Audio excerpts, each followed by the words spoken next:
Do you lack respect from home? From your work colleagues? Is your dick little?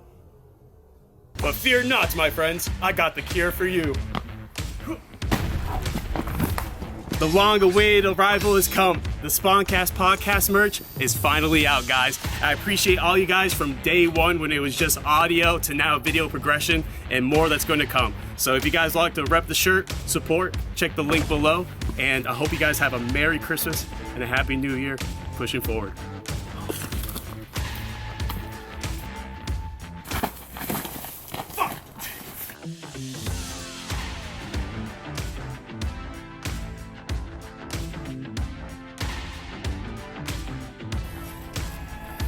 Ooh la la.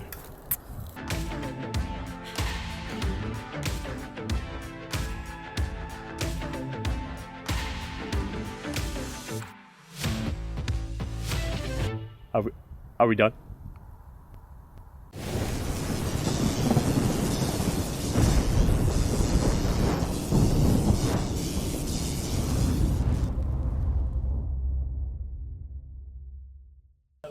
Hello? Now I hear it. You can hear it now? Yes. Okay. Do you need me to up the volume, like your hearing volume, or does everything sound good? No, everything sounds good. Okay, good. Yeah. Take your selfies, make it, post it on the grams, the whole nine, post it on the Facebooks, everything in between. Gotta show off. But actually, this isn't your first podcast, is it? It is my first podcast. Really? Oh, let's go. Yeah, actually, no, but it's actually pretty cool because a lot of people around here that have gone on so far, like Cameron from 508 Sneaker Store. Who else? No, that's Moose Man Andrew. He's from Maine. But yeah, a lot of people that like so far that I've had in the area. It's like, oh, it's my first time doing a podcast and stuff. So it's pretty cool to get you in. The only thing that I did was I did a lot. It was pre-recorded, but went live 30 seconds later for a radio commercial talking about our food. Oh, really? They did a live airing here. That's the most I've done. Wait, so what was that? Fun 107? Yeah. Oh shit! Okay, Yeah. That's what you say. How was that? It went well actually, because I was I don't know how I'm gonna do on this because I've never done it. And did they come to you and be like, hey, here's the creative freedom, just promote your stuff, or did you reach out to them? How'd that work? It was a little bit of both. They knew I was taking over. We were already working. Old owners were already working with them in the past, so I continued that, and it was but I wanted to get it out there that it was under new ownership. We revamped our food menu, so I wanted to really get it out there and have it aired, have him try the food, have him talk about the food, and he loved it. We loved it, and it went really well. I was proud of myself. I was oh, I did good. Yeah. No. What were you nervous about going into it? Just the setup, the food, because I've never done one before. Yeah. But sorry. No, sorry. Yeah. No, you're good. I don't want to cut you off. I want to get your flow going. But yeah, no. It's when it comes to doing that, so you made a whole menu yourself. Did you cook? Did you have chefs come? Did you how that whole process? So basically, I came up with the idea of wanting to be focused on bar food, pub food. People who come here, they're going to come for our entertainment. They don't want anything fancy. They want to have a good time. They want to eat a good burger, good pizza, wings, comfort stuff. You know what I mean? They want to be chill and relax, basically. So I wanted to create a menu around that, but also still be funky. It'll be a little bit different. I didn't want to go too generic. Yeah. So me and my cook went back and forth, came up with some ideas, and then we concluded on a menu, and basically, it is what it is now. There'll be a couple adjustments in the future, just adding a couple items, not getting rid of anything, but just making the menu a little bit more oomphy, I guess. Oomphy? Ooh, oomphy. Oh, get some oomphy on that menu, baby. Oh, wait, what do you mean by are you thinking of doing a seasonal, every season, a new play menu, or is that what's it? Yeah, what's the poof? Just more to pick from, basically. Okay, gotcha. Yeah, give it a couple more choices. Couple healthier choices, a kids menu for the kids whoever brings kids along, they have something to eat. Add maybe one or two desserts that's permanent to the menu. I also want to start doing specials, so we're going to start doing weekly specials or bi-weekly depending on what we have for entertainment. Okay. Food, the special. Oh, open mic. Get 6 wings for 25 cents or something stupid. I don't know. That's not true. It's not me. I'm not promoting, but yeah. We do $10 fish and chips every Wednesday. Oh, Ooh, okay, fish and chips. Let's And then go. we do $5 pizzas with $1 toppings on Thursdays. All right, I'm gonna have to come back. I'm gonna have to come back this week. What was it challenging though? Like, because like you said, you're trying to find the perfect balance of like comfort and like also like, was it like challenging at all? Like cooking figure out what to keep on the menu, or was it kind of just like, all right, this is not as difficult? No, I just wanted to cross utilize every item as much as possible. Create funky items, like we have a bacon cheeseburger pizza. Wait, what? It's a pizza, but it tastes like a cheeseburger. Oh, okay. Dude, that's a good munchy food, honestly. Yeah. And then we have a bacon cheesy fry burger, which is a burger with French fries, beer, cheese, and bacon. Oh, that sounds so good. Yeah, so stuff like that, like creative, good quality, but still in the bar food style of things, basically. Okay, I got you. Oh, so before I know I'm kind of jumping, but like I want, well, not jumping. Actually, I want to go even before everything. Like, I want to start at the beginning of like just your life, like Michelle. Like I know we used to, prior information, we used to work together at Stop and Shop. Shout out to the Stop and Shop days. Stuffy. Yeah. Oh my God, that created like. Oh my, that was such a like interesting time, like working back, like for me anyway, because I was like in a weird mindset of like what I wanted to do in my future and stuff like that, and I didn't really care, but it was an interesting time for sure. I mean, I feel like the time that we worked together, we were both very young, and that's the time that people, obviously, young adults start thinking like, oh, what do I want to do with my life? Yeah. And it's always the most confusing, because that's when you really think. I feel like people think too hard about it. Okay. Because you're still young, your mind's still going to change. You still got to experience certain things to be like, okay, this is what I want to do with my life. I think we're so forced to know what we want to do right away, right after high school, that it stresses us out when we haven't experienced life enough to really know what we want to do. And that's fact. That literally is 100% facts. And it's weird. I think people are becoming more realization of that now. I don't know if it's because the new age and technology is like opened up more opportunities for people, like, oh, don't, like, or even for example, like college. That's like a good topic a lot. You know what I mean? It's like, oh, what's the point of going to college? I think obviously, you know what I mean, depending on obviously, like I want you, if you're a doctor, you better fucking go to college and do your damn thing. You know? Yeah. But it's just, especially now, there's so much opportunities to do different things. For example, like there's literally like high schoolers that are making money just off like YouTube videos and stuff. And you know, sorry, I'm 28. I don't know. I forgot how old you are, but 31. 31. Okay. So like, yeah, basically like when we were growing up, it was like just the beginning of like YouTube and all that stuff. And I don't know, me personally, I didn't think it was possible yet to like make it like a full time thing on YouTube. Mm-hmm. But now as we get to, now it's like, wow, you can literally do this now. So what's the point in going to college or not? I wouldn't say that, but I guess there's people that are reflecting on that question. Like, oh, why am I going to put my time into this when there's so many other things, and also not being pressured to have to go to college. Like, well, there's other options, or if not, just take a year off, travel. Yeah, and I do think it is important to go to college because I've learned a lot from it myself, but I think it's just more of like the fact of the pressure of getting it done so fast. Oh, okay. Just like, you have to be out of the house by 18. Be out of your parents' house by 18. Buy a house by 22. Get a family by 25. Yeah, that type of mentality. It's not realistic anymore. I feel like we live in a different world than what it was like 20 years ago. Where probably 20 years ago that was a little bit more logistical, but things are going up. There's a lot more out there, like you said. There's so many different things that somebody can do that wasn't there before in the past. And there's a lot more opportunities to be creative, do more entrepreneurship, and figure out your own path, basically, and make yourself you. You know what I mean? Mm-hmm. Exactly. A lot more creative options, and it's definitely appreciative that we have that. And also, I want, before I get sidetracked, like, so what was your mindset like? Do you even see yourself where you're at today, like at the age and Stop and Shop, or maybe younger? Like, did you have entrepreneurial like family members that own businesses already that inspired you to like, well, I'm going to own a business one day? Like, it wasn't the vault maybe, but like you were like, I'm going to do something like with a business. I'm not going to lie, I never thought I would be where I am now at all, especially in that, like when we knew each other, like that was not even a thought, but I definitely wanted to do good. Like everybody wants to do good. Yeah.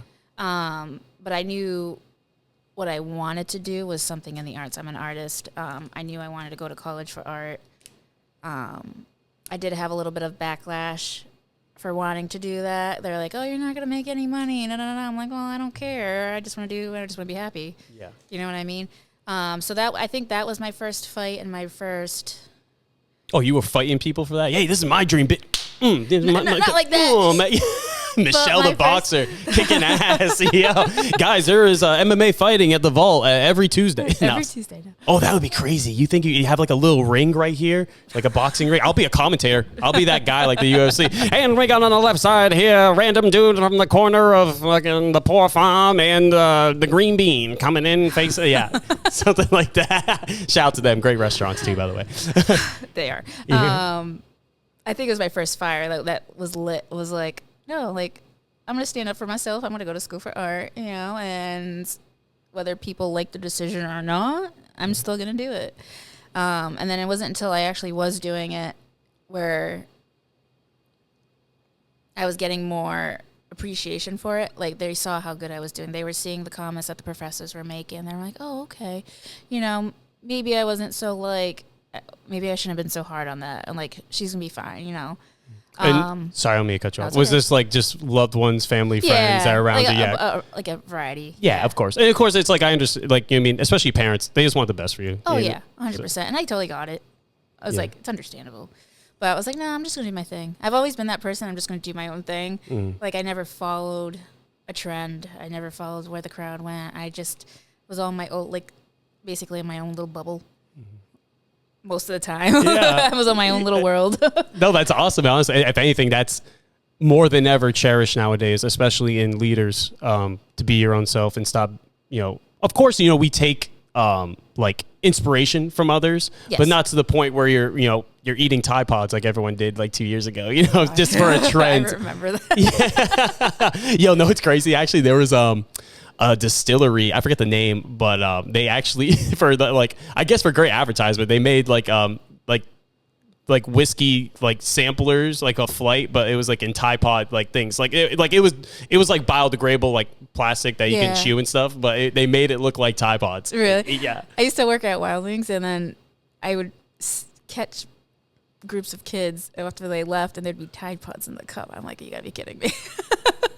I was like, this is really happening. Yo, what the, what? See, and that's the crazy thing, right? About like social media and like how manipulative and how humans are, like, just for like popularity. Like, oh, well, let me almost kill myself to like get a couple of views. Unfortunately, yeah, it's definitely a thing. Yeah, is that like something you see like? Well, because I know you got into the art world in UMass, so like, is that something like you see a lot of people kind of just like trying to follow the trends to like make? Because obviously art, it's hard. It's not easy to because you have to get your name out there, and even then, it's like you have to get a residual, like people to come support you. Like, is there, you've noticed like a lot of people almost like don't stay true to themselves when they get into like that art field? Like they don't have the like if I'm making sense, does that? It does make sense. That does happen. There's a term for it, but I don't remember it. But basically, you're going to do what people want to make the money. Even though you have the creative ability, you're going to use that to make the money. Where there's another group of artists where they don't care and they will never conform to that, and they're just going to do their own thing. And if people like it, they like it. If they don't, they don't. Those are two different types of artists out there. Yeah. I mean, nothing wrong with doing commissions. I've done commissions. But that wasn't a main focus of mine to do the art for the money. It's more for your self-gratification. Yeah. And there's artists are called starving artists for a reason. You got to be willing to give up to live that lifestyle. And I know a lot of artists, most artists are happy that way, honestly. They rather be happy than worry about pleasing other people or trying to rack in that dough and stuff. Some people are content with simple lives. Some people want a little bit more. But there's just so many ways to look at it. There's just a lot of variables and all that. Yeah. And it's like you said, I give props to people who do stay true to themselves and do what they love. Because, I don't want to sound like conceited or anything, but it's just like, in life, like you do have to you have to take, like you said, like how you took the step to say, hey, I'm going to do art school because this is my life and, this is what I desire to do. And you don't know until you do it too, True. Yeah. And that's something I always try to like everybody out there too, like remind yourself, like don't like take people's advice, but with a grain of salt. Of course, all right, maybe this will work here, but do what's best for you. And if it happens, it happens, And Let me ask you, when you were into art, like when you got into UMass, what was the specific major, like fine arts or Fine art painting. That was. So what is like that? Like a historic? Like do you learn history as well, or is it more just like perfecting your craft? And it's a mixture of both. I had art history classes, a ton of painting classes, a ton of drawing classes, life drawing, figurative drawing, landscape, multimedia. Never done a digital class. Oh wow, I'm surprised. Now, like I should have done it, but I was like, I never did one. I wanted to do everything, but college is expensive. Oh yeah, fuck yeah. Do I want to add another 50 bands to do? I did a couple printmaking classes, which I loved. Wait, printmaking? What's that? Paper and ink. Oh, like fucking like a press, like you're making articles and stuff on the newspapers. You can do like create your own prints. Like I did a lithography class, which you draw with a wax crayon on a piece of stone, and you put acid and it etches the image onto the stone, and then you ink the stone, and then you put it through the press. Oh shit! I've done. Did you trip? Carvings and stuff. So I was like, acid? What? Holy shit. It's like, oh, subliminal. I was like, oh, that's nice. All right, it's a secret. It's like, it's in the art, man. What do you mean? Oh, it's like you touch the art and it just absorbs into your skin. And we've done simple things like putting glue on a piece of cardboard and letting it dry and then ink it. It's just like but it's basically ink and paper and different ways to put it on there. I've done sculpture, loved sculpture. Then I ended up doing a minor in sculpture. And then I also wanted to do printmaking, but I had to pick. Yeah. But I picked sculpture. So I've done stuff in wood. I've worked in steel. Ooh, okay. Never really got into clay, but I want to. Okay, and with the melting, did you learn how to weld, or was it like... Yeah, I did learn how to weld. Oh, yeah. that's so I was sick. cutting steel and welding steel together. Oh, that's bad. So, like, what was the most fun? Like, with the woodcraft, the metal fabrication, or... You said you didn't have enough time for clay, right? You weren't able to do the clay. Oh, dang. Well, you can always pick it up when you have the time. Oh, yeah. And, like... Oh, whenever you have time from this place. Whenever I have time. Yeah. That's more the issue right now because I would totally do everything because I just love it all. I don't know. I'm that type of person. I just love getting my hands dirty and creating things in general. So whatever I can, I'll do. But I enjoy wood. Wood has its own quirks that I have fun with. The steel I had my own fun with. Drawing I have my own fun with. Painting and there's different types of, like there's acrylic painting, oil painting, there's all these different medias. But I enjoy it all. I really enjoy it all. Do you have like a preference at all, like your favorite, like among them all, or nah? It's just all, as long as you, go ahead. I don't want to No. I think right now, oil painting is definitely my thing. Okay. Drawing, but not just strictly graphite or charcoal drawings, but I like mixing it in with the painting technique. So I guess you would say multimedia. Wait, what's the painting tech like? It's just the charcoal, like literally just the same drawing over the paint. Oh, okay, got you. And mixing it in, going back and forth, building up the canvas and stuff like that. So I like my art pieces to have a little bit more movement. Okay. When you look at it. Energetic pieces. Oh, like you were explaining in that, like the man sitting on the wall, how it was just kind of like strokes of like, pew, pew. So you're like, oh, dang, my eyes moving all over the place. Yeah. Kind of. Okay, if that's making sense, if I'm making sense of that. Yes. Okay, dang, that's cool. Because that's what really art is, you know. You were saying, actually, yeah, you were explaining it is you know, you just want to have you want the person to have a reaction from it, you know, because everyone has their own different perspectives of what this art piece looks like. Or like, for example, like, I don't know, I say it was mind blowing is did you hear about the banana like taped to the wall getting sold for $6.5 million? I don't think I did. Oh yeah, it's a new thing. I guess it's like it was an art like expose, and they just literally just duct taped a piece of banana to the wall and like, oh, look at this beautiful art. It's just explaining how Donkey Kong struggled because he didn't have banana. I don't know, just some random things in the mind. I've always been intrigued about that, like the simpler pieces. But it's also another type of art form, minimalism. Yeah. So art can be in all types of forms. It all depends on how you present it or what's the meaning behind it or why you did it. You know what I mean? Mm-hmm. I wanted to ask you, I want to go back to, again, your college experience. Like, what did you learn, like, most of all that you took from UMass with the creativity or whatever it may be, and put it into your business now with the Vault? I wouldn't say specifically necessarily like something like, oh, it taught me how to run a business. It definitely plays a part in why I love the Vault so much, because I find it a very creative spot. Music is art. Comedy is art. That's why I brought it in here. I'm a big advocate that it's important to be creative. So like poetry, comedy, music, drawing, painting, sculpting, it's all important. It's all different types of art forms, and I think that's why I fell in love with this place when I got bartending is an art form, cooking is an art form, and just being surrounded by music, that's why I was like, oh, wow, this place is awesome. Like, the energy is in here great, and there's a ton of artists and musicians in the New Bedford community, which is insane. I think we have a very special downtown community. Yeah. You don't find communities like this, I think, personally. We're all connected. We're all friends.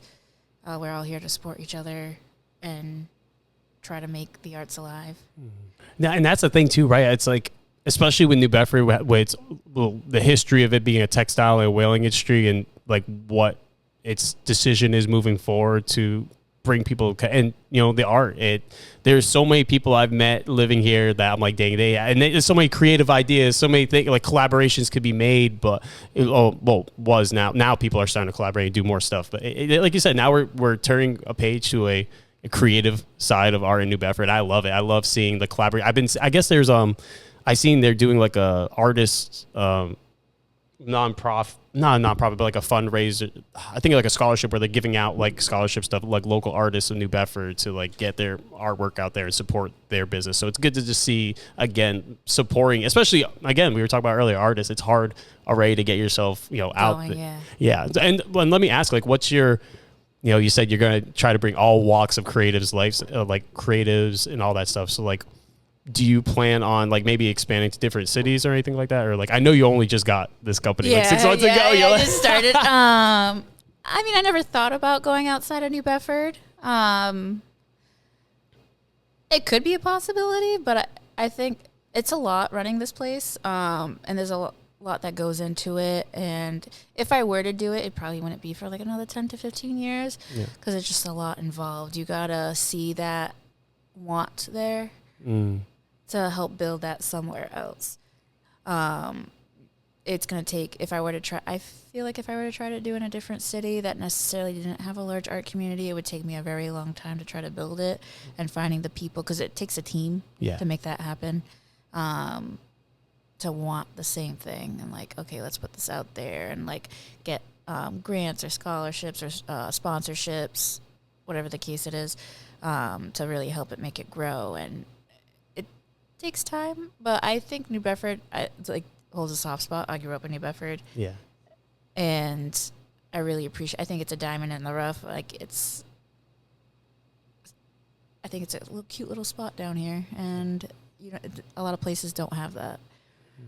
No, you are right. No, honestly, like you hit the nail on the head with that one. Like, really, New Bedford is like a hidden gem. It's and more people are starting to like be like, oh, New Bedford, like, oh yeah, like even down south in Virginia when I'm there, like, oh, where are you going to Mass? I'm like, New Bedford, like, oh yeah, I know that. I'm like, oh dang, okay, like it's just the notoriety is starting to increase now because again, there's so much creativity, so much potential, so much. I love New Bedford. I do miss it. Not gonna, I'm not gonna lie. When I was younger, growing up, and I think it's just because familiarity. I just always, my mindset, I wasn't as positive as I am now, so I always looked like, oh dang, like why is it?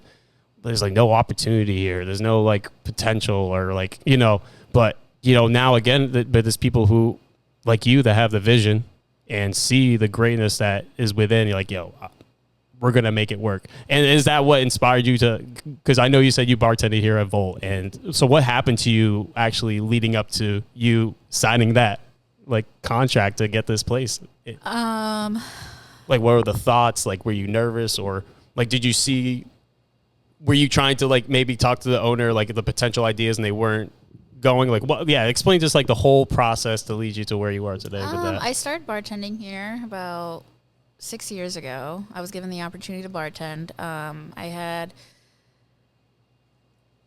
basically what got me the job here is I wanted to bartend at my other job. I wasn't able to get the opportunity. I wasn't given the opportunity. And, I was like, you know what? And then I had a buddy of mine who was like, hey, this place is looking for bartenders. I can get you an interview. I'm like, well, I never bartended before. I'm like, oh, still do it. I was like, okay. Just lie in your resume. Well, no, I was actually completely upfront. I was like, I've never bartended before, but I'm a fast learner.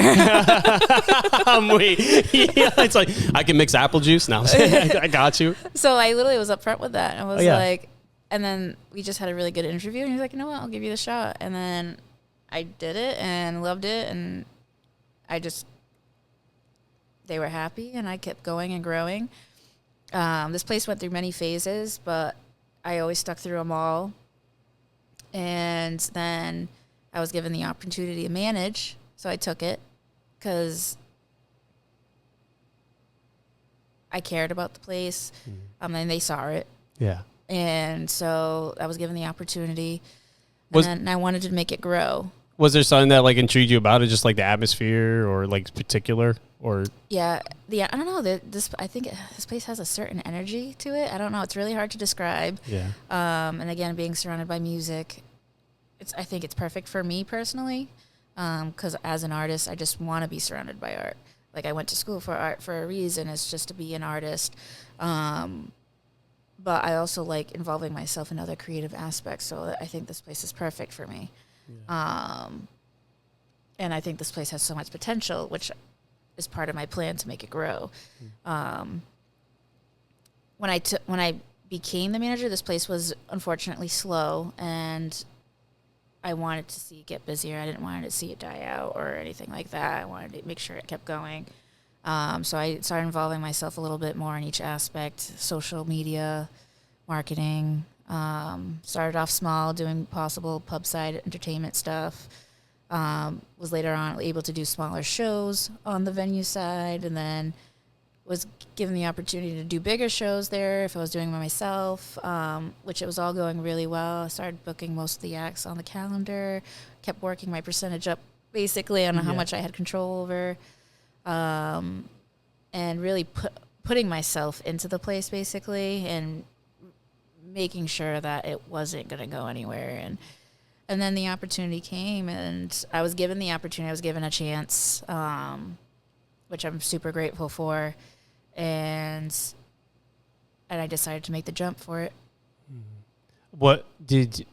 Because I know a lot of people, when they make such a big change in your life, because I can imagine, like, what were you doing? You were just you were bartending at you were still bartending here and in other places, just doing it. Yeah. So I was bartending at multiple spots. Yeah. Like what were your thoughts? Like, oh dang, like when, like, did they come to you or did you go to them? Like, hey, I want to take over and run this business fully. I kind of went up to them. Okay. Yeah.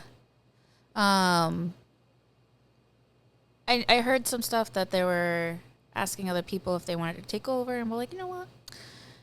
I would like to take over. Yeah. Now, and was this a conversation you had with like your family or anything, your boyfriend, or was it just kind of something you were like, all right, I got this. It's only me that can decide this anyway.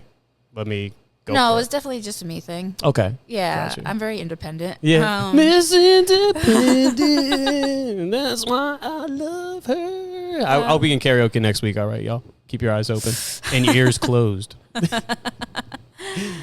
No, I've always been that type of person. I gotta just throw myself in there. Yeah. And I think that's how I've grown as a person. I've just, again, thrown myself in there. I'm like, I've never done this before, but I want to do it, so here I go. Yeah. Well, it's exactly, that's a great mentality, because again, how do you learn unless you don't? Yeah. Yeah. Unless you try it out. Mm-hmm.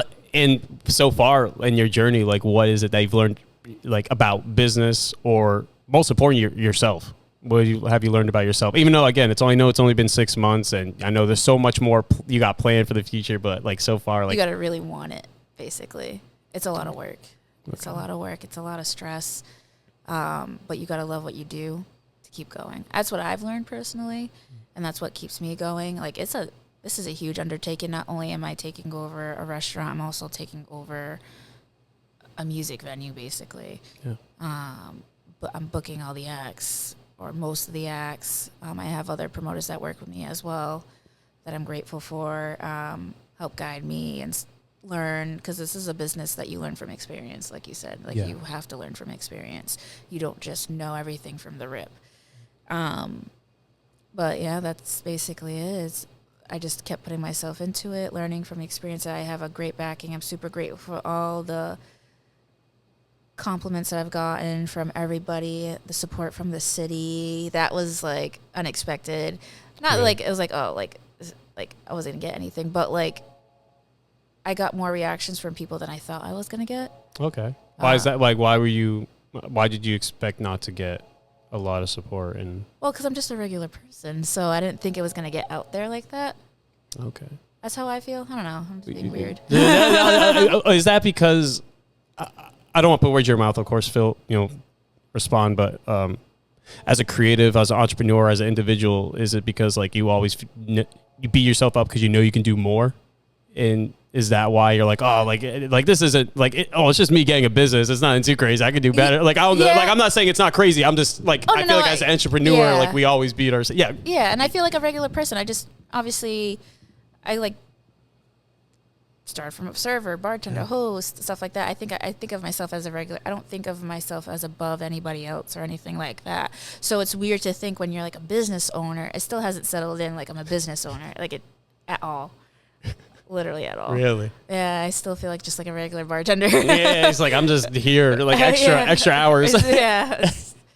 It's definitely weird feeling. But I don't know. Like I just think I'm like a regular person. I didn't think that many people, I would say, more knew me or anything like that. But I was very grateful that the article that Fun 107 did on me and that New Bedford Guide did on me as well. It really got it out there and seeing the excitement in people and somebody, just a regular person, taking over a business, and that it's motivated other people to want to do the same. And that's what I've been hearing a lot. I'm inspiring them to want to do something, and like just a regular person that, because I guess we're like how I feel like growing up, you felt like the people who were in the business were people with the money, basically, like the big guys in the suits. Yeah, I was surprised when you didn't wear a whole full piece suit. I was like, what the fuck is this? This is the wrong business. I don't know where I'm in. Oh shit. And I grew up like just like everybody else, like. I grew up in a family that worked paycheck to paycheck. They lived off of that, and it was dollar by dollar, and I didn't want to live like that.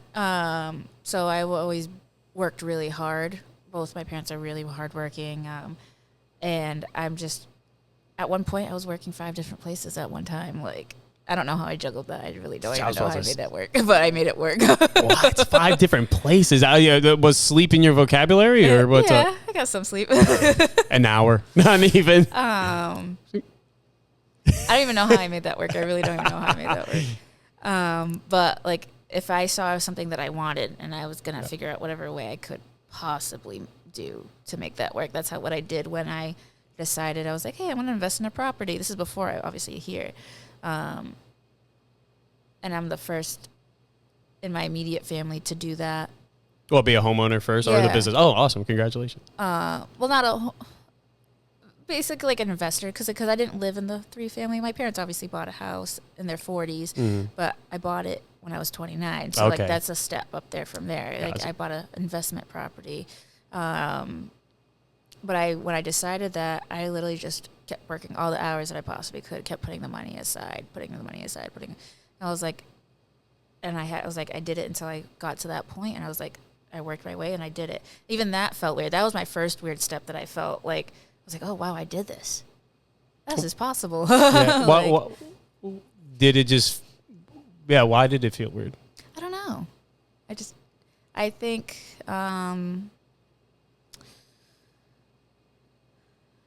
it's just the way I grew up, I guess. Like, seeing my parents struggle, so I was like, oh, this is how regular people live. You know what I mean? Like, it's, you know what I mean? A lot of people like that. Like, I feel a lot of people downtown are like that, or in the area are like that. Like, most people have to work paycheck by paycheck. Yeah. That's how I feel, or what I've experienced through, like, my life. Well, no, you aren't wrong. It's just, And I feel, and again, going back to like my negative perception when I was growing up here, it just felt like when I was living here, I feel like a lot of, but again, it's so amazing to see, again, a New Bedford resident giving opportunities here. You know what I'm saying? Because, and bringing flourishing, and even artists too. You're giving opportunities to artists. But yeah, it's just, I think it's just, I looked at it and I feel like there wasn't any opportunities, and you have to travel most of the time, either Boston, because like my dad, he's still working in Boston. He's a sheet metalist, and that's, it works for him, but sometimes, we can go, that's a whole other topic, like economy and all that stuff, but yeah, we don't have to get into that. But, yeah, it's just, it's great that you took that though, because a lot of people, they'll see that and they'll be like, all right, I guess this is how it is. Yeah. This is how life's supposed to be. You definitely got to choose to try to get out of it. That's for sure. Yeah. Definitely decisions that each person makes that bring them to where they are in their life. And I wanted to do well. At that point, it was like I wanted to do something for myself. Like I didn't want to just settle with a normal life. Yeah. I've always been like that. Like I'm definitely a dreamer. I'm like always in La La Land. I'm like, oh, what do I want to do? I want to do this. I want to do that. How can I get there? And that's basically how I lived my whole life. So that first step of buying that piece of property was like, I want to do something well. I want to make sure I am well off. I love what I do. I love bartending. And I love creating art. How can I make that work? Property. And that's how I looked at it. So I just kept working, and then saving, and then I did it, and I was like, oh, wow, okay. I actually could do that. And then my goal at that time, this whole buying the vault was not part of the plan. Okay. And I was like, okay, I'm going to buy 10 properties, and then I'll be set for life. And I was going to figure out a way to do that. Yeah. And this came along, and I was like, and I loved what I did here, and I still love it, and working in it and like living it day to day, and then having that opportunity come, I'm like, you know what, this is it. This is my big thing that I'm gonna do. Like, and I'm gonna be happy with it, and I just went for it. That's awesome, and I love that you're like your mindset, because it's awesome that you like what you're saying is like you have that mentality of like, it seems like because a lot, and that's the thing I've been fighting myself is I'm getting better at is not looking at the negatives of everything in situations. Like for, someone could, say they bought this and the first thing they see is the negatives, like, oh, I got to do this, that.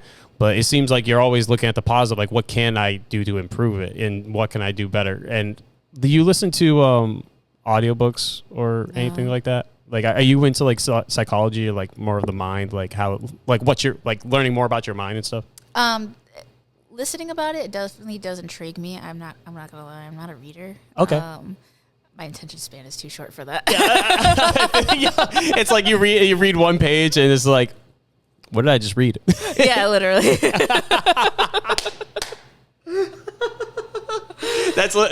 I understand you 100%. If you, I guess I was going to recommend is for an audiobook. It's called The Power of Your Subconscious Mind by Dr. Joseph Murphy. And it's helped me a lot with my mind and how it works and why things tick and why I do certain like actions. And it reminds me too of also Bob Proctor. If you know, I don't know if you know Bob Proctor. No. He's a philosopher, but one of the quotes I always remember is like, if there's an idea that comes to your head, like for example, like you, like, hey, you bought Volt and now you have this bigger picture, and your goal that you're going to achieve is to make it a prospering artist and bar connection thing or whatever else you want to. I'm just throwing that random title up there, but if there's any thought that comes to your mind that isn't going to improve or make that goal happen, just simply throw it away. And I think a lot of people in society, it's hard to have that control because it's easy to be negative. It's easy to look at that. So as soon as so as soon as you see that negative thought, people just dive right into there. Instead of taking a second, be like, well, hold up. Like, well, why am I going to dig deeper in this if it's not going to benefit me in any way? If I'm making sense. Yeah. Anything worthwhile is going to be hard. If it was easy, everybody would be doing it. That is true. I'm a strong believer of that. And I try to be positive as much as I can. I think it's the way to go because being negative isn't going to help out the situation is going to make it worse. Oh, sorry, go ahead. I thought you were going to No, say no, something. Yeah, I was going to say, this is something I'm learning. Oh, but, like, is this a mindset you've always had growing up, or is this something that, like, ever you just always like, hey, I can get it done, I can figure it out. There's no obstacle holding me back. I want to say yes, but I don't think it came into fruition until I want to say my mid-20s. Okay. Was there a moment in your life looking back that like where it propelled you to where you are now, where like, all right, like this is like the moment in my life, or it could be multiple events that happen in your life that like, all right, this is it, where it helped guide you to where the woman you are today? Yes. I've always been like that, but where I made my actions was my mid-20s. So like growing up, again, I was just always my own person. I was that awkward kid. Like I have no problem admitting I was the awkward child in every class. Like, that was me. I was just doing my own thing. I wasn't worried about making friends. I was just there. But I was always dreaming. I was always a daydreamer. And I'm like, again, like I was always in my own little world. And then when I went to high school, I knew I liked drawing, so I was like, oh, I want to take art classes. Like, that's more important to me than anything there. Like, obviously, nobody wants to do, like, other stuff. Yeah. And then I just fell in love. Like, I really, really fell in love with it. And that's why I was like, I'm going to go to college for art. And, like, this is what I want to do. And then, obviously, they were like, no, you need to do something that's going to make you money. I'm like, no, I'm going to do this. This is what I'm going to do. I'm very stubborn. So I was like, I'm going to do this. This is what I want. And I don't regret it, and I'll do it again, over and over again. And then everything that I learned from college, it really improved my skills vastly. Like I am so happy that I went to school for it. And I just, obviously, every artist has room to grow no matter how many years they've been in it. It's always going to be a learning experience. And then obviously I graduated college. I'm like, okay, where I'm going to go now? Obviously, going to school for art, you definitely got to think a little bit differently than a normal career. So I was like, you know what? I'm just going to do my thing. I'm going to work for a little bit, figure it out. And then I was like, how can I make money? So that my goal was, how can I make money so I can make art? Oh, yeah. That's literally what it was. It wasn't, let me make money through my art. How can I make money so I can make art? And that's when I decided the whole property thing, and that was my first big step. Like, okay, that was my motivation. I was like, let's do this. Oh, okay, got you. And then when you got that done, you're like, you had an extra boost of confidence. Like, oh, I got this. I got anything in the bag. Not anything in the bag, but like I was like, oh damn, okay, that wasn't as hard as I thought it was gonna be. Like I just had to put a little elbow grease in there. Like it's like I just gotta work a couple extra hours, put more money aside, not spend things. If I wanted something nice, I was like, be frugal, you know. Yeah. And that was basically how I did it. And then I was like, okay, and then I was like, okay, I got one. How many more do I need to not work at all? Yeah, right. You're like, all right, calculating in your head, like, all right, 42. We got this. Let's make it work. And it was like, okay, I'm gonna do 10. And then, so that's basically, that was the mindset to doing that. But I'm a natural born worker. Like I like to work. I enjoy it. I enjoy what I do. And that's why I always do it. And I loved working here. And my plan wasn't to really leave here ever. So like, cause I had fun, but I didn't want to have to rely on a job basically. Yeah. Like I wanted to work just for fun. And then be able to make my art on the side. That way I could give myself hours to be able to be creative. And cause I like dabbling in everything. And I know it's my little happy spot. Mm-hmm. You have so much creative. I feel like as a creative, you have so much energy. You just have to get it out any way you can, just so you're not overwhelmed and overcharged. I guess, if that makes sense. No, it definitely makes sense. Yeah, that's where they well, before before we even start, she gave me a whole tour of the vault, and guys, the vision she has for this place is truly.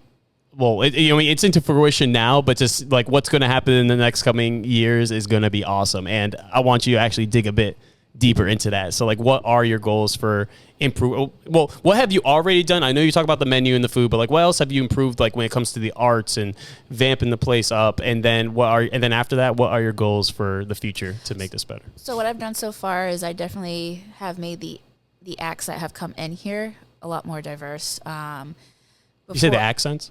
Acts, like musical acts. Oh, my father! I'm like accents, and then I thought I heard axe like an axe. Like I'm like, I'm half deaf. That's okay. What? Bringing in different types of music before it was a little stagnant in what we were bringing in. I was like one genre or the other, and not much else. So I was that was like one of my first things. I was like, I need to bring all types of music in here. With that, it does take time because now I am working on a new audience.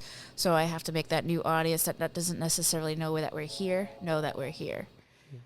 So that's going to take time to grow. But I personally think I've made a huge improvement already so far. Every time I have a show and it hasn't failed yet, almost every Friday, Saturday, I hear, oh, I haven't been here before. I'm like, yes.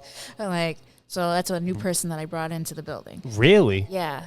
That's surprising. You would like, I don't know. This is it being in downtown New Bedford, especially. You would think. Wow. Yeah, but it was a struggle to get new people in here. Did you talk to them and see if they were locals by any chance? Or was it just like you were over, oh, nice, I got that one. Some of them are from here. Some of them from Fall River, Acushnet. Yeah, I guess. Yeah. The bigger acts will definitely bring the people from further away here. Oh, yeah. I've heard people tell me they came from Florida to see a certain act at a couple of points in time, yeah. So people will travel. But my overall goal is in the music aspect from people all over to want to come here. Like I want everyone like from all states to know that we're here, like we're a venue, like we're the spot to go for music. But that is something that will take time. It's not something that's going to happen right away.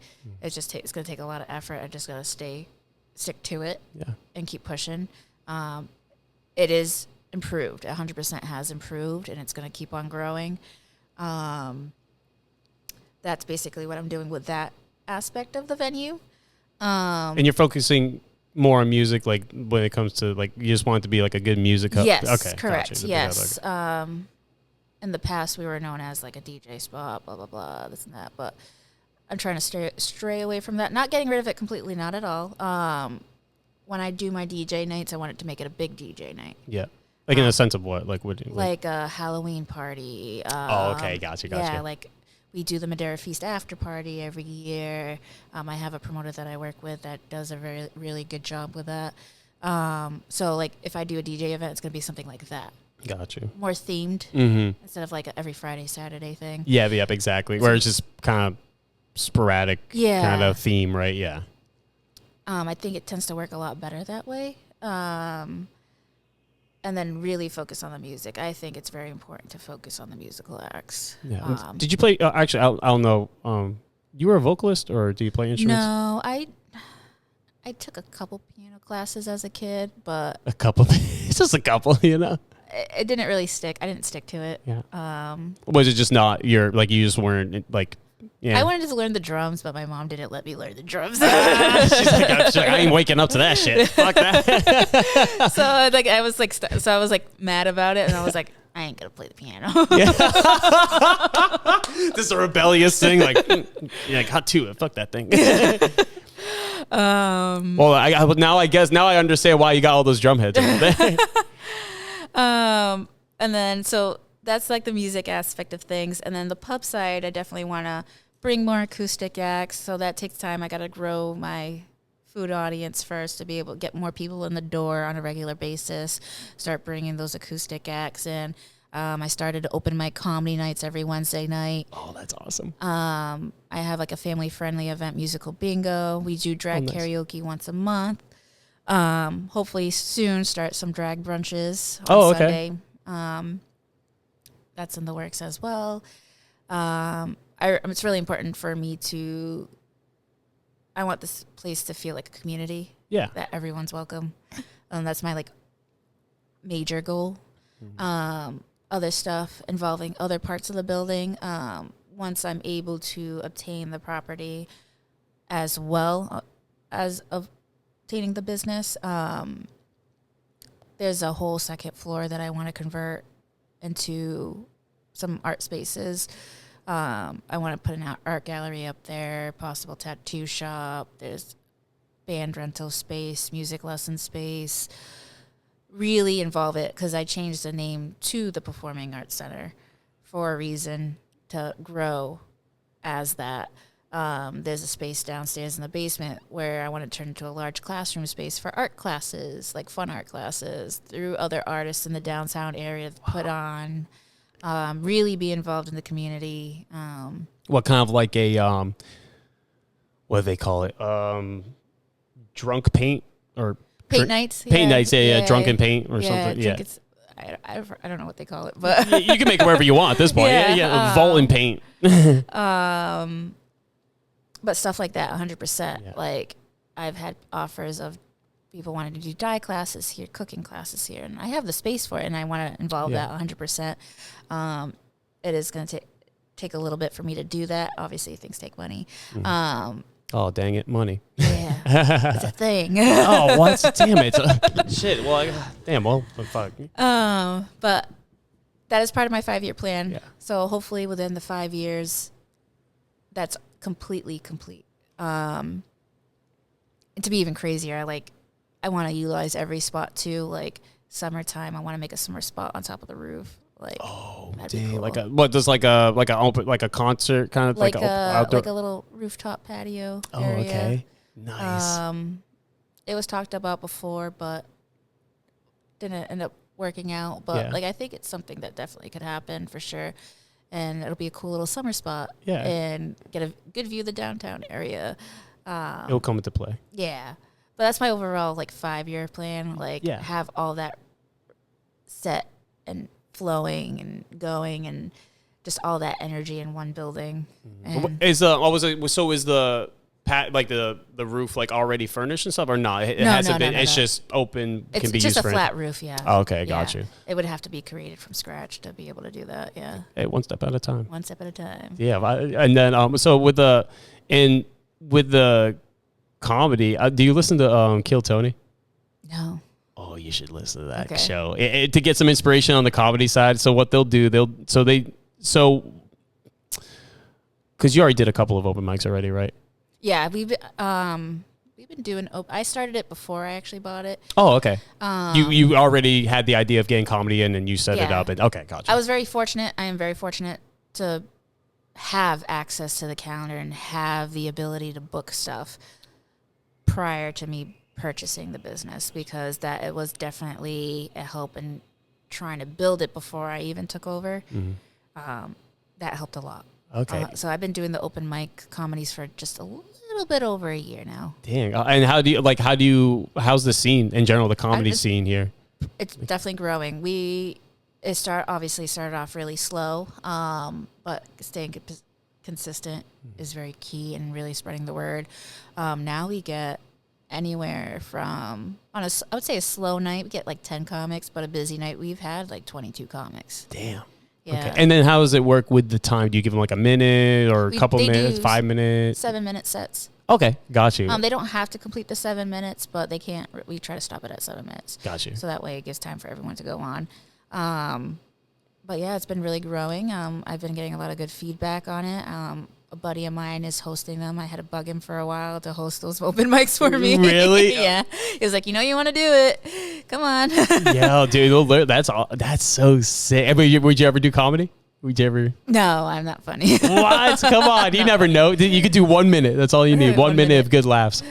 That's why. That's bringing back to what I was Kill Tony, because that's what what he does with open mics. He has a bucket, and then randoms, anybody from all walks of life will come, drop their head in the bucket, and then they'll pick a name. Yeah, and they'll give them 1 minute, and then after the 1 minute, they'll interview them and be like, "Oh, so what made you get into comedy? Oh, thing, and stuff like that." Yeah. I'm just throwing it out there. You know what I mean? I know you already you probably have 50 other things you want to think about doing with it, but just something out there. It's just the Kill Tony's a fucking funny comedy show. Yeah. But no, actually, honestly, I might next Wednesday. When's next Wednesday? I think it's the 2nd or the 3rd. I'm actually gonna come by. Okay. I've been wanting to do comedy. Okay. For a long time. Like improv. I'm an improv guy, so I would love to. Yeah, I'll definitely come through and like see the vibes and stuff. Because and again, like honestly, I never even thought of New Bedford being like a comedy hub. No, Like I like as far as I know, you're the only comedy place I know. As far as I know too. It's the Seaport, and will host a couple comedy shows here and there. That's in Fairhaven, right? Yeah, that's in Fairhaven. Okay, yeah. But as for like open mics, I can't think of anyone. Yeah, as far as I know, no. I think mostly you have to go to Boston. Like Boston or Providence. Yeah, exactly like that. And like and I was getting so I'm going off of comedy. Okay, so you get the comedy. So what else do you got the tattoo art? Are you thinking of doing like a rotating like tattoo artist? Or are you trying to have like a couple of tattoo artists like stay up there, rent out their space? Like as like a shop, yeah, like stay up there, yeah. Damn. So you're gonna be a tattoo artist next? Possibly. It could happen. Well, shit. Thought about it.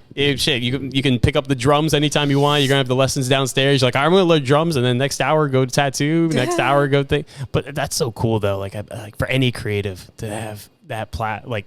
And honestly, that's awesome. Like now that you say it like that, like I would have a space to like if I want to hit a couple sets or a space to do some tattoos.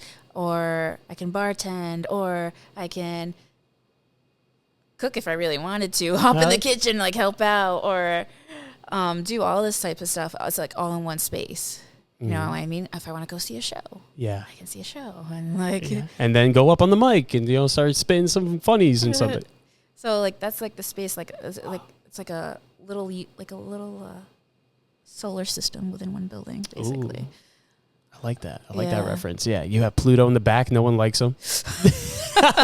He just keeps saying, "I'm a planet." No one listens. I don't know who's that guy in the back. He's crazy. He took like a bad set of shrooms years ago. It's never stopped since. Because you're talking about, I do have a couple of friends who do teach like bass art. I don't know if you already have connects like that for when you do set it up. I do have a couple. Okay, perfect. No problem. But more merrier.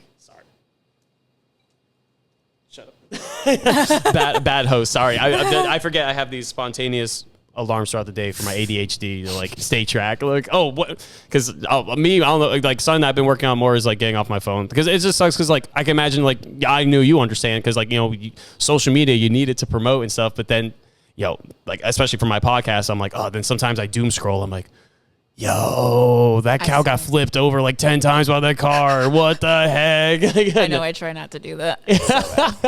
You ever thought of like doing like a kind of like a vlog thing like every week? Like, hey, here's what happened this week at the vault, and like anything like that. Like do a YouTube kind of aspect. I've actually played with the idea of doing like a weekly podcast. Oh, okay. Like I have like a studio like upstairs, or like how like. Or like even like something similar to this, like a makeshift one, and just talk about the events that happen and ongoing events,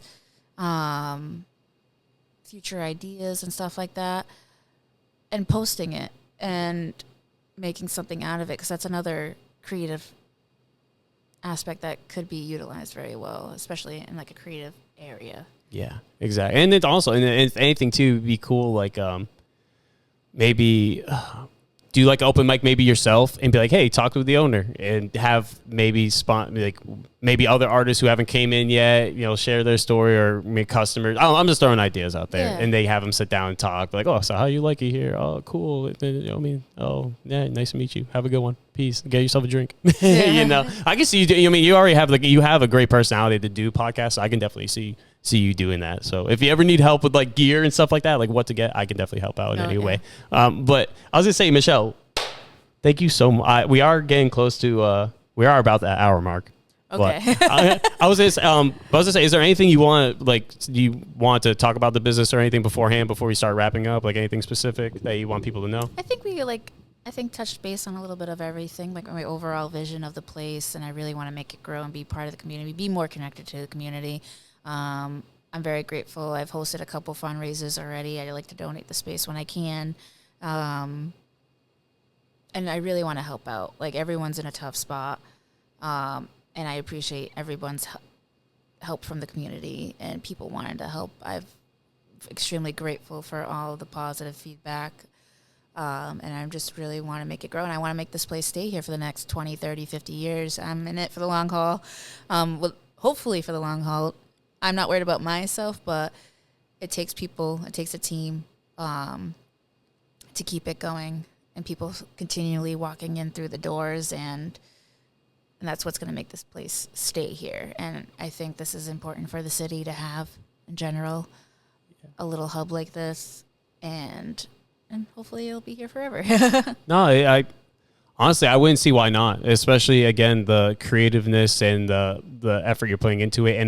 And you already said people see the potential. They are here. They are a part of what is growing. And and honestly, it's probably going to be a staple, just like how Sunrise Bakery is. Yeah. You know what I'm saying? It's just like, oh, you've been to the vault? Yeah, that's such a cool spot to get creative minds and stuff like that. They go, oh, cool. Like, yeah. And I really believe that's like, and that's awesome. Like, you're literally going to be a part of history in New Bedford. Which is weird to think about. Yeah, it's like, that's a bigger picture kind of thing. Like, as time goes on, you're like, oh shit, like the vault's like a staple of New Bedford. It's like, this is something.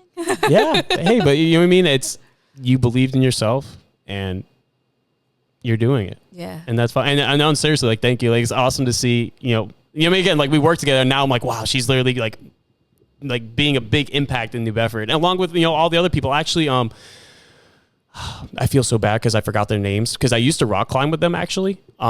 People's Press? I don't know who they are, but I know what, it's a place downtown. Yeah. I've ordered from there. I don't know necessarily who owns it. Oh, okay. Well, yeah, no, but like that's another couple I met, like, rock climbing, and see, they're like, yeah, we're going to open up in downtown. I'm like, oh, really? Cool. And then, I'm actually looking to get them on the podcast next time I'm up. They were busy this time around. So, but, yeah, no, and it's good that there's people like you with that creative mindset in the community of other businesses to expand and help better each other. So that's awesome. But sorry, I'm getting blabber out so much. No, but okay. Michelle, please, thank you so much first for your time. It's awesome. I know you're busy, and it's awesome to actually just catch up. It's been so long. Yeah, I know, it's been a while. But I'm happy to see you grow. I'm happy to see what's to come for this place. But before we sign off, please tell the people how they can support you in any way, shape, and form. And if there's any words of wisdom or bullshit, feel free. The floor is yours. Honestly, the biggest way to help support is, if you want to look at the camera, my fault. No, my fault. No, it's just like if you were trying to like talk to the audience and be like direct. I'm sorry. I mean, it cut you off. I feel so bad. Just like derp face. I'll shut up now. No, it's all good. The biggest way to support is literally just come in, have a beer, grab a meal, check out our website, check out our shows, Facebook page, Instagram, and see what we have. That's literally all I can say. That's the biggest support for any business, is just come in. Awesome. Well, thank you so much, Michelle. I appreciate you so much. And guys, if you please, everything, all the links to the vault, the web, wherever to support her will be in the description below. But most importantly, guys, thank you so much for supporting the podcast. And even more important than that, thank you for do the best you can for yourself and the people around you, because you know why. You deserve it. Have a great one, y'all. Thank you for coming on the podcast, and see you next week. Peace.